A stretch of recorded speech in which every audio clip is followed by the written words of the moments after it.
जय श्री कृष्णा। हमारी कहानी नीम के पेड़ का आगे का भाग लेकर मैं आप सबके सामने मौजूद हूँ। तो चलिए सुनते हैं हमारी कहानी नीम का पेड़ का आगे का भाग। वानी का बर्थडे बहुत धूमधाम से मनाया जा रहा था। सभी गेस्ट आए थे। राजेश के फैमिली मेम्बर्स, शिल्पा के फैमिली मेम्बर्स, उन लोगों के फ्रेंड्स, चिराग के और वानी के फ्रेंड्स, ये सभी वहाँ मौजूद थे।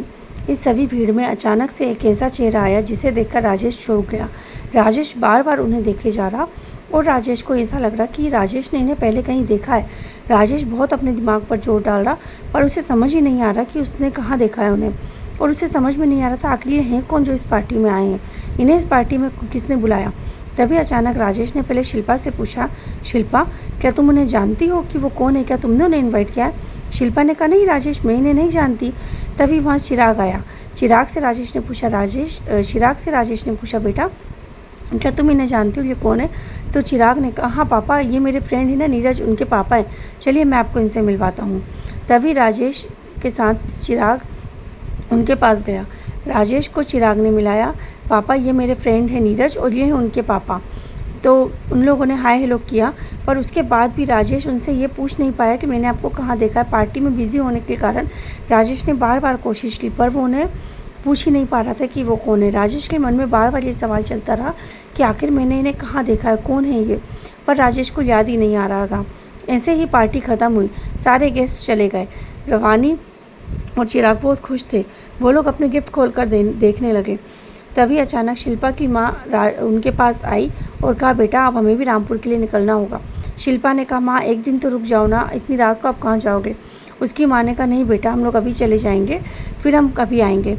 शिल्पा की माँ ने कहा, बेटा बहुत साल हो गए, तुम तो कभी रामपुर आए नहीं, आओ ना, बहुत मन होता है तुम लोगों से मिलने का, बहुत याद आती है तुम्हारी।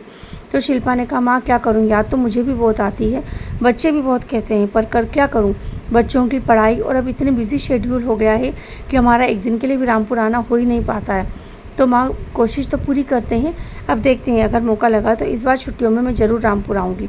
ऐसा कहकर शिल्पा की माँ भी रामपुर के लिए निकल गई और यहाँ पर सभी लोग बहुत खुश थे।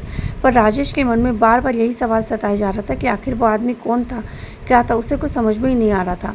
और अब तो वो ये भी भूल गया था कि चिराग ने अपने किस फ्रेंड के पापा से बुलाया था, क्योंकि चिराग के सारे फ्रेंड्स और उनके पापा मम्मी सब आए थे पार्टी में। तो अब बहुत सारे लोगों से राजेश को चिराग ने मिलवाया था, पर अब चिराग को याद नहीं आ रहा कि कौन से फ्रेंड के पापा थे, क्या था, राजेश भूल गया था। अब उसे कैसे भी करके जानना था कि आखिर वो कौन थे। ये परेशानी राजेश ने शिल्पा को बताई।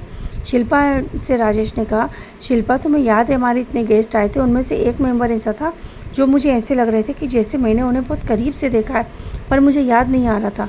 तुम्हें ध्यान हो तो मैंने तुमसे भी पूछा था। शिल्पा ने कहा, हाँ राजेश पूछा होगा, पर मुझे क्या मालूम, इतने सारे गेस्ट थे, मुझे तो याद ही नहीं है। राजेश ने कहा, हाँ ना। तो फिर शिल्पा ने कहा, अच्छा तो आप टेंशन क्यों ले रहे हो, आप चिराग से पूछ लो ना। तो राजेश ने कहा, मैं क्या पूछूं उससे, उसने मुझे इतने सारे उसने अपने मुझे फ्रेंड से मिलवाया था कि मुझे ठीक से याद भी नहीं कि उसने मुझे अपने कौन से फ्रेंड के पापा से मिलवाया था, मैं उससे क्या पूछूं। तो शिल्पा ने कहा, अरे तो आप इतना लोड क्यों ले रहे हो, आप देख लीजिए ना, कैमरे में चेक कर लीजिए, वो नज़र आएंगे तो आप पूछ लीजिए ये कौन थे। तो राजेश ने कहा, हाँ मैं ऐसे ही करता हूँ, मैं अभी जाता हूँ और चेक करता हूँ। शिल्पा ने कहा, राजेश इतनी रात हो गई, आप सुबह देख लेना।